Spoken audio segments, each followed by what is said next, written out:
Tim, guitar player, teacher. I want to start by apologizing for the delay in getting this video published. The beginning of the school year has been quite busy, and finding the time for video editing has been a little more difficult than usual.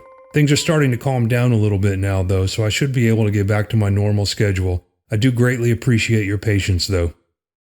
At this point in the series, we've covered a number of scales, intervals, and inversions, as well as the construction of both triads and basic seventh chords and their inversions. In this lesson, we're going to look at how these scales and chords typically relate to each other. This is going to involve applying the construction of chords to the notes of a scale, specifically the major scale. This process is called harmonizing the scale. Like usual, we'll be using the C major scale for our example. Now what I want to do here is build a chord, a triad actually, using each of these notes as the root.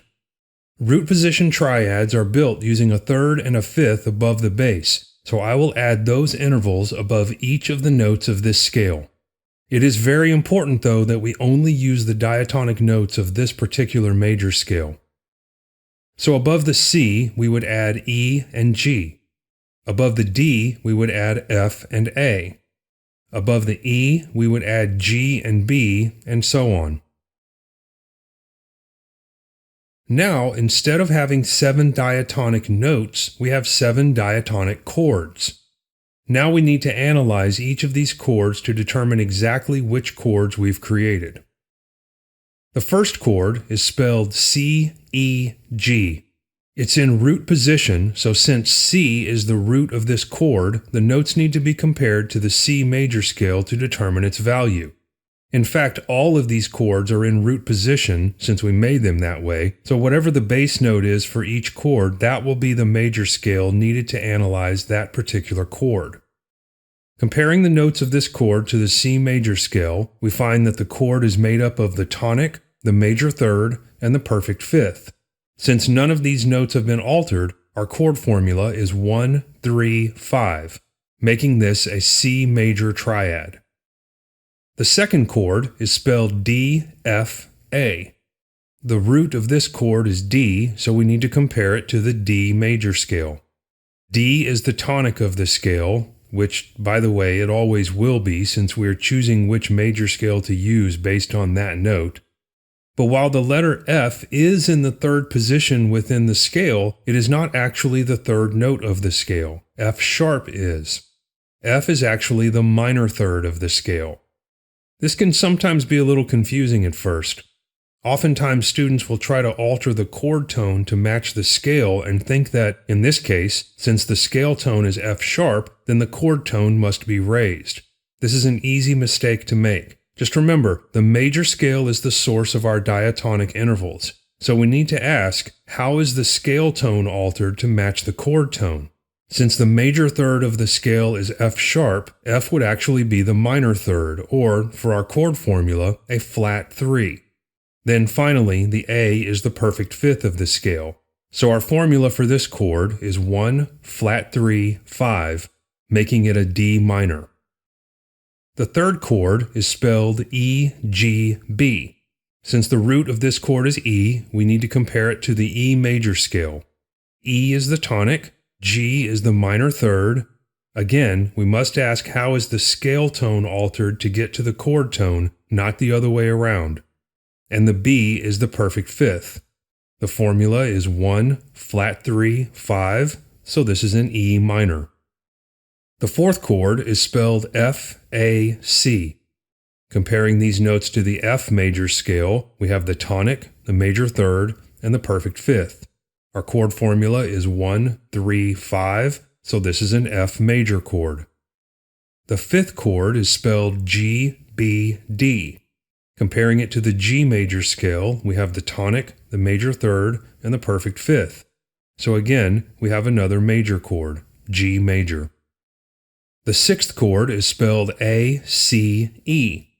Comparing it to the A major scale, we have the tonic, the minor third, and the perfect fifth, giving us the formula 1, flat 3, 5, so this is A minor. Finally, the seventh chord is spelled B, D, F. Comparing it to the B major scale, we get the tonic, the minor third, and the diminished fifth. The formula is 1, flat 3, flat 5, so we have a B diminished chord.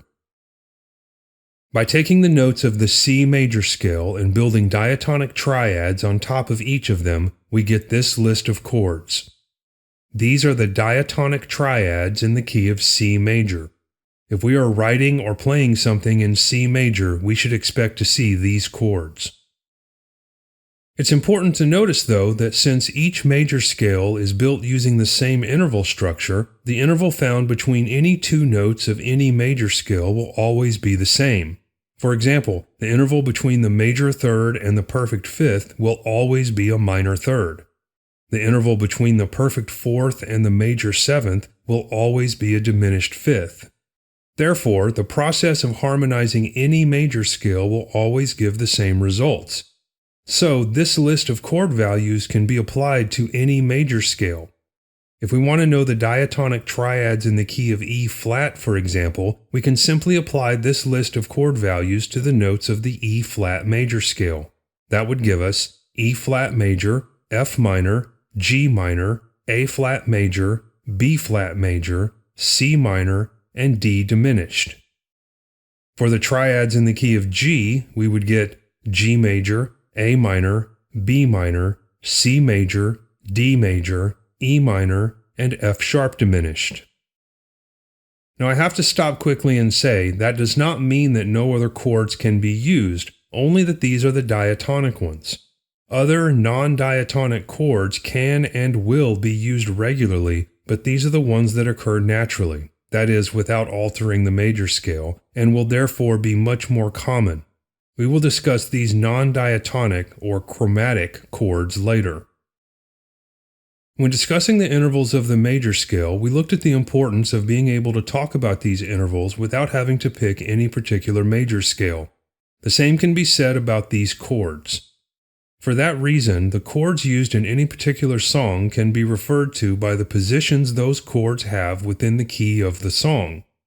So, chord progressions, that is the movement from one chord to the next within a song, can be discussed generically, then simply applied to whichever key the song or writer or performer requires. When labeling these chords' positions, Roman numerals are most often used. Chords that include a major third, the major or augmented chords, will be labeled with a capital numeral, and the chords that include a minor third, the minor or diminished chords, will be labeled using a lowercase numeral. Here's what that will look like. There are a number of very common chord progressions that are found across the history of Western music. Some common examples are 1, 4, 5, 1. In the key of C, this chord progression would be C, F, G, C.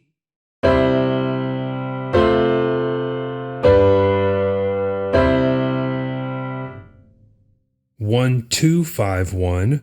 In the key of C, this one would be C, D minor, G, and C.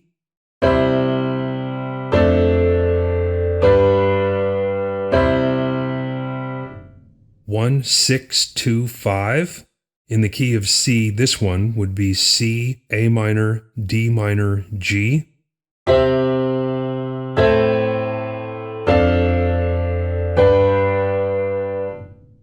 1, 6, 4, 5. In the key of C, this would be C, A minor, F, G.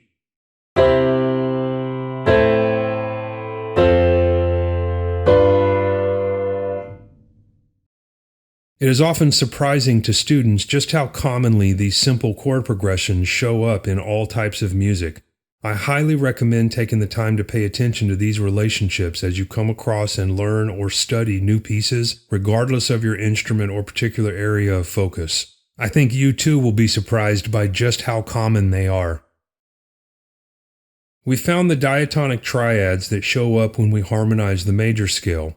So let's look at what we get if we extend our harmonies to include the sevenths of each chord. We simply need to add another third on top of each triad, then go back and analyze each chord again. This will not change the triads though, so we can simply focus on the sevenths. For the one chord, C major, we added a B. Within the C major scale, B is the major seventh, so our chord formula is now 1, 3, 5, 7, making it a major 7th chord. For the 2 chord, D minor, we added a C. Within the D major scale, C is the minor 7th, so our chord formula is now 1, flat 3, 5, flat 7, making a minor 7th chord. For the 3 chord, E minor, we added a D. Within the E major scale, D is the minor 7th, so our chord formula is now 1, flat 3, 5, flat 7, making another minor 7th chord. For the 4 chord, F major, we added an E. Within the F major scale, E is the major 7th, so our chord formula is now 1, 3, 5, 7, making it a major 7th chord. For the 5 chord, G major, we added an F. Within the G major scale, F is the minor 7th, so our chord formula is now 1, 3, 5, flat 7, making a dominant 7th chord. For the 6 chord, A minor, we added a G. Within the A major scale, G is the minor 7th, so our chord formula is now 1, flat 3, 5, flat 7, making a minor 7th chord. For the 7 chord, B diminished, we added an A. Within the B major scale, A is the minor 7th, so our chord formula is now 1, flat 3, flat 5, flat 7, making a half diminished chord. So here is the updated list of diatonic chords found by harmonizing the major scale. Whether or not the triads or the 7th chords are used in any particular piece of music is solely dependent on the composer of the piece. If a more colorful or tension-filled harmony is desired, the 7th chords or others will often be used. For a simpler, more easily digestible piece, the triads may be strictly used. The common practices used to make these decisions, including what chord progression will be used and why, are what make up the majority of the study of music theory.